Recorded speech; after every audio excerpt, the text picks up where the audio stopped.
Hello viewers, welcome to our channel. నేను మీ Charan Parimi.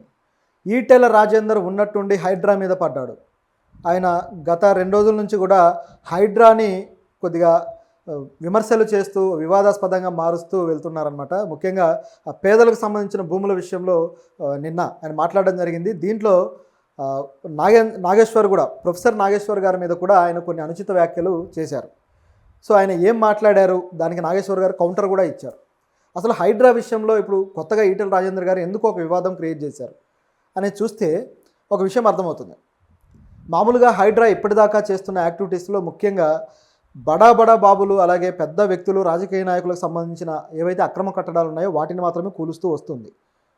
Already Nagarjuna గారిది చూసాము. అదేవిధంగా రేవంత్ రెడ్డి గారి తమ్ముడు, ఆయన సోదరుడు ఆ తిరుపతి రెడ్డి గారికి కూడా నోటీస్ ఇవ్వడం జరిగింది. సో ఇది పరిస్థితి. అంటే దుర్గం చెరువు పరిధిలో ఏదైతే ఫుల్ ట్యాంక్ పరిధి ఉంటుందో ఆ పరిధిలో ఈ బిల్డింగ్ ఉంది వీళ్ళది అని చెప్పేసి ఇచ్చారు. సో దాన్ని కూడా కూల్చడానికి రెడీ అయ్యారు.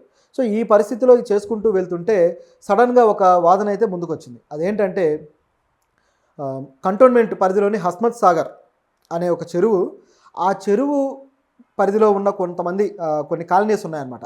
సో ఈ కాలనీస్ అన్నిటికీ కూడా మీరు చెరువు ఏరియాని ఆక్రమించి కట్టారు, ఇదంతా కూడా బఫరింగ్ జోన్లో ఉంది అని చెప్పేసి రెవెన్యూ అధికారులు వాళ్ళకు నోటీసులు ఇచ్చారు. సో ఈ పేదలంతా ఇక లవోదీపం అంటూ ప్రభుత్వ ఆఫీసుల చుట్టూ తిరుగుతున్నారు. సో వీళ్ళ సమస్య అనేది బీజేపీ నేతల కంటబడి ఇప్పుడు రాజేందర్ గారు అక్కడికి వచ్చారు. వచ్చి ఆయన వాళ్ళ వినతి పత్రాలు తీసుకొని ఆయన మాట్లాడడం జరిగింది. సో ఆయన ఏమంటున్నాడంటే, రేవంత్ రెడ్డి గారికి పేదల కష్టాలు తెలియదు, ఆయన పేదల జీవితాల గురించి ఏమాత్రం ఆయనకు అవగాహన లేదు అని చెప్పేసి ఆయన అన్నారు. అది కూడా దాదాపు 30-40 ఏళ్ళ తర్వాత వాళ్ళు ఇల్లు కట్టుకొని నివాసాలు ఉంటూ 30-40 ఏళ్ళు అయిపోయిన తర్వాత ఇప్పుడు వీళ్ళని బఫరింగ్ జోన్లో ఉన్నారు అంటే వాళ్ళు ఎటుపోవాలి అని చెప్పేది ఇక్కడ ప్రశ్న. రేవంత్ రెడ్డి గారు ఆయన పూర్తి స్థాయిలో ఒక మంత్రిగా చేసినా, అదేవిధంగా ఆయన మరి ఏదైనా శాఖను నిర్వహించినా ఆయనకు తెలిసి ఉండేది పేదల కష్టాలు ఏంటో. ఆయన ఏమీ చేయకపోవడం వల్ల నేరుగా సీఎం అయిపోయి ఇప్పుడు అన్నీ కూడా చేసేయాలంటే అది సాధ్యం కాదు అని చెప్పేసి ఆయన వ్యాఖ్యానించాడు. దీంతోపాటు దీంట్లోకి ఈ టాపిక్ అంతా బాగానే ఉంది, ప్రభుత్వాన్ని ప్రశ్నించాడు. అదేవిధంగా హైడ్రా పేరుతోటి పేదల భూములు ప్రభుత్వం లాక్కుంటుంది, హైడ్రాని తీసుకొచ్చేసి దీన్ని ఒక భూతంలాగా చూపిస్తుంది ఇప్పుడు ప్రస్తుతం పరిస్థితి అనేది ఈటెల రాజేందర్ గారి ఆరోపణ. అలా చూపించి వాళ్ళని విమర్శించడం ప్రతిపక్షాలుగా చేస్తున్నారు, బాగానే ఉంది. పైగా పేద ప్రజలకు అన్యాయం జరిగినప్పుడు ఈ మాత్రం రియాక్షన్ అయితే ఉండాల్సిందే, దాన్ని ఏ మాత్రం తప్పు పట్టేది లేదు. కాకపోతే ఈ విషయంలో ప్రొఫెసర్ నాగేశ్వర్ గారిని అనవసరంగా లాగాడు. ప్రొఫెసర్ గారిని లాగి ఏమన్నాడంటే, రేవంత్ రెడ్డి గారు హైడ్రా చేస్తున్న పనులు చాలా గొప్పవని, రేవంత్ రెడ్డి గారు ఏదో పెద్ద సంఘ సంస్కర్త, పెద్ద సేవకుల్లాగా కొంతమంది సూడో మేధావులు మాట్లాడుతుంటారు, ప్రొఫెసర్ నాగేశ్వర్ లాంటి వాళ్ళు ఈ విధంగా మాట్లాడుతున్నారు అని చెప్పేసి, రేవంత్ రెడ్డికి మీరు ఏ విధంగా మద్దతు తెలియజేస్తారు, ఆయన చేస్తున్నది మీకు కనపడటం లేదా, పేదల గురించి మీకేం పట్టదా అని చెప్పేసి ప్రొఫెసర్ గారిని ఆయన అన్నాడు. సో ఈ విధంగా అంటే మరి ప్రొఫెసర్ నిజంగా అన్నాడా లేదా అనేది చూస్తే ఆయన, మీరు గమనించండి, ప్రొఫెసర్ వీడియోస్ ఫాలో అయ్యే వాళ్ళకి అర్థమవుతుంది. నేను కూడా ఆయన వీడియోస్ చూస్తూ ఉంటాను. సో నాకైతే ఎక్కడ రేవంత్ రెడ్డిని పొగిడింది అయితే కనిపించలే. ప్రభుత్వం చేస్తుంది మంచి పనే అన్నారు. అదేవిధంగా హైడ్రా ఎవరికి వెరవకుండా ఏమాత్రం భయపడకుండా చేస్తున్నది మంచి పని అని చెప్పేసి మెచ్చుకున్నారు. కానీ విడిగా రేవంత్ రెడ్డి గారిని పొగిడింది అయితే లేదు. అదేవిధంగా పేదల ప్రాంతాల్లోకి అయితే హైడ్రా రాలేదు అని చెప్పేసి కూడా మనం గతంలో కూడా మనం మాట్లాడుకున్నాం దీనికి సంబంధించి. ఇప్పుడు హైదరాబాద్లోనే పేదలు నివసిస్తున్న అనేక కాలనీలు గమనించి చూస్తే అవన్నీ కూడా గతంలో చెరువులు, కుంటలే. అది కూడా నేను మరొక వీడియోలో చెప్పాను. అయితే ఈ చెరువులు, కుంటల్లోకి అయితే హైడ్రా వచ్చి చొరబడి నోటీసులు అయితే ఇవ్వలేదు. కొన్ని ప్రాంతాల్లో, అంటే కొంచెం హై ప్రొఫైల్ ప్రాంతాల్లో మాత్రం ఆ కాలనీలో నోటీసులు అయితే ఇచ్చారు. ముఖ్యంగా మాదాపూర్ ప్రాంతంలో అయితే హై ప్రొఫైల్ ఏరియా, అది దుర్గం చెరువు బ్యాక్ సైడ్ కావచ్చు, ఫ్రంట్ సైడ్ హైటెక్ సిటీ ఏరియా కావచ్చు, ఈ ప్రాంతాల్లో కొంతమందికి అయితే నోటీసులు ఇచ్చారు. దీన్ని కూడా హైకోర్టు ప్రశ్నించింది. మీరు కొంతమందికే ఎందుకు ఇస్తున్నారో, ఆ ఏరియాలో అందరికీ ఇవ్వాలి కదా, అది బఫరింగ్ జోన్లో ఉంది అని మీరు భావించినప్పుడు అందరికీ ఇవ్వకుండా కొంతమంది వ్యక్తులకు ఎందుకు ఇస్తారని చెప్పేసి ఆ కౌంటర్ కూడా వేశారు. సో ఇటువైపు ఇది ఒకటి నడుస్తూ ఉండగానే ఇంకొక వైపు చూస్తే మాత్రం ఈ హైడ్రాని అడ్డం పెట్టుకొని ప్రభుత్వం కావాలని పేదల ఇల్లు కూలగొట్టడము, ఆ స్థలాలను స్వాధీనం చేసుకోవడానికి ప్రయత్నిస్తుంది అన్నట్లుగా ఈటెల రాజేందర్ గారి ఆరోపణ. దాంతోపాటు ప్రొఫెసర్ గారి మీద కూడా ఈ రకం ఆరోపణ. సో ఇది ఇక్కడ మొత్తం కనిపిస్తున్న సీన్. అయితే దీంట్లో ప్రొఫెసర్ మీద చేసిన ఆరోపణలు మాత్రం ప్రొఫెసర్ తీవ్రంగా ఖండించాడు.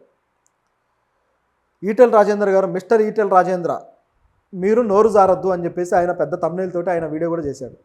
సో ఆయన ఏమంటున్నాడంటే, మీరు అనవసరంగా నా మీద మాట్లాడుతున్నారు, నేను ఎక్కడే కానీ రేవంత్ రెడ్డి గారి గురించి ఈ విధంగా పొగడలేదు, అదేవిధంగా గతంలో పేదల చెరువుల గురించి, పేదలు ఉండే నివాసాల గురించి మాకేం తెలియదన్నారు. అలాగే బయట చెరువులు ఎట్లా ఆక్రమణకు గురవుతున్నాయో కూడా తెలియదన్నారు. కానీ నేను ఎమ్మెల్సీగా ఉన్నప్పటి నుంచి, అంతకు ముందు నుంచి కూడా ఈ చెరువుల విషయంలో పోరాడుతూనే వస్తున్నానని చెప్పేసి ఆ ప్రొఫెసర్ గారు కొన్ని వీడియోలు అయితే రిలీజ్ చేశాడు. అంటే అప్పటి పేపర్ కటింగ్స్ కావచ్చు, ఆ వీడియోస్ కావచ్చు, వార్తలు కావచ్చు, ఇవన్నీ కూడా ఆయన ముందు పెట్టడం జరిగింది. సో ఆయన వీడియో మీరు చూస్తే తెలుస్తుంది. ఇవన్నీ వస్తే క్లారిటీ అయితే వచ్చేసింది. అంటే వీళ్ళందరూ రియాక్ట్ కాకముందే ఈయన రియాక్ట్ అయ్యాడు అని. అయితే ఇక్కడ ఒక విషయం మీద మాత్రం కంప్లైంట్ చేయాల్సిందే. ఒకవేళ ఆయన తప్పుగా మాట్లాడితే విమర్శించవచ్చు, ప్రతి ఒక్కరికి ఆ హక్కు ఉంటుంది.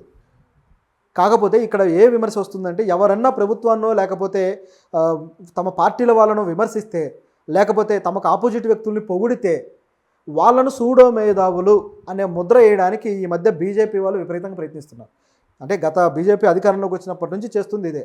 సమాజంలో ప్రొఫెసర్లు గానో, లేకపోతే మేధావులు గానో, లేకపోతే పొలిటికల్ యాక్టివిస్టులు గానో, సోషల్ యాక్టివిస్టులు గానో, ఈ విధంగా ఎవరైతే ఉంటారో ప్రజల హక్కుల కోసం పోరాడేవాళ్ళు, హ్యూమన్ రైట్స్ యాక్టివిస్టులు, వీళ్ళందరి మీద ఈ బీజేపీ ముఖ్యంగా ఒక ముద్ర వేస్తూ వస్తుంది. అదేంటంటే సూడో మేధావులు, సూడో యాక్టివిస్టులు, సూడో సెక్యులర్లు, సూడో సైంటిస్టులు, ఈ విధంగా ఒక పనికిమాలిన జాడ్యాన్ని వీళ్ళు నేర్పిస్తున్నారు సమాజానికి.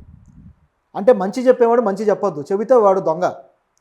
పోనీ మీరేమన్నా మంచి చెప్తారంటే మీకు తగ్గట్టు ఒక నెరేటివ్ బిల్డ్ చేసి దాన్ని ప్రజల్లోకి తీసుకెళ్ళి ప్రజల్ని అన్యాయంగా ముంచుతారు.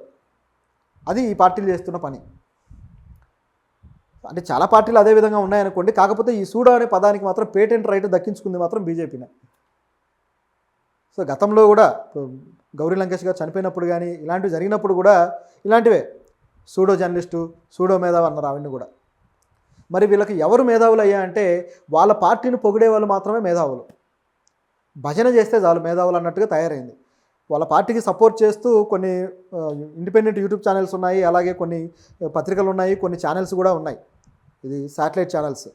అందులో చూడండి, వాళ్ళ పార్టీలను పొగిడే వాళ్ళని మాత్రమే తీసుకొచ్చి కూర్చోబెడతారు. వాళ్ళు ఇంకా వాయిస్తూ ఉంటారనమాట.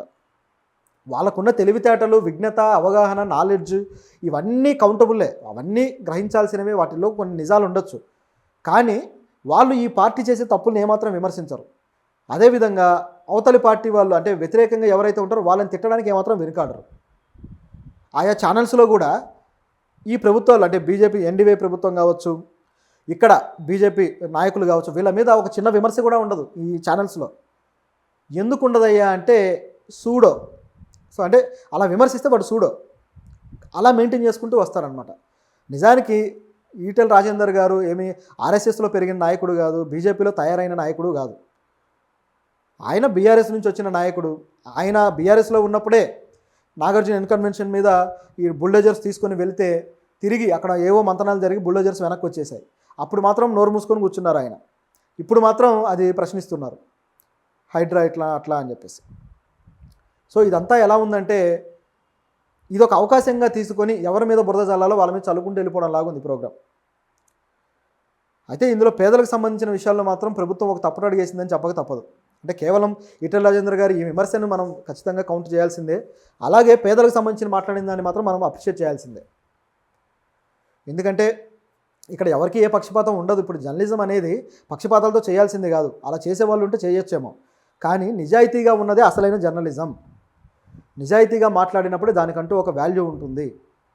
ఇక అనేవాళ్ళు ఎలాగో అంటారు, సూడో మేధావులు అంటారు, సూడో జర్నలిస్టులు అంటారు, వాళ్ళు అనుకుని చేసేదేం లేదు. కానీ ఇక్కడ కొన్ని విషయాలు అయితే మనం చర్చించక తప్పదు.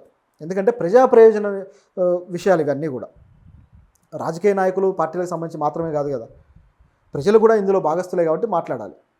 సో ఇక్కడ ఈ కేసుకు సంబంధించి చూస్తే ఇక్కడ ఎందుకు ఈ పేద ప్రజలు ఉన్న నివాసాలకి ఇవి ఇచ్చారు, దీని మీద అయితే ప్రభుత్వం సమాధానం చెప్పాలి. మరి అన్ని ప్రాంతాల్లో ఇలాగే ఇస్తారా, లేకపోతే అక్కడ ఏమన్నా సపరేట్గా వేరే ఏదన్నా ఉందా ప్రోగ్రామ్, సిటీలో మరి అదే విధంగా ఇచ్చే ఉద్దేశం ఉందా? సో దీనికి ప్రభుత్వం అయితే సమాధానం చెప్పాలి. దాంతోపాటు ప్రభుత్వం పేదల ఇళ్లలోకి, అంటే పేదల ఏవైతే నివాసాలు ఉంటాయో వీటిని అక్రమమని భావించి కూల్చేస్తే మరి వీళ్ళకి ఎక్కడన్నా ఇచ్చే అవకాశం ఉందా, లేకపోతే ప్రజల్ని ఇబ్బంది పెట్టడానికి ఏమైనా డిజైన్ జరుగుతుందా?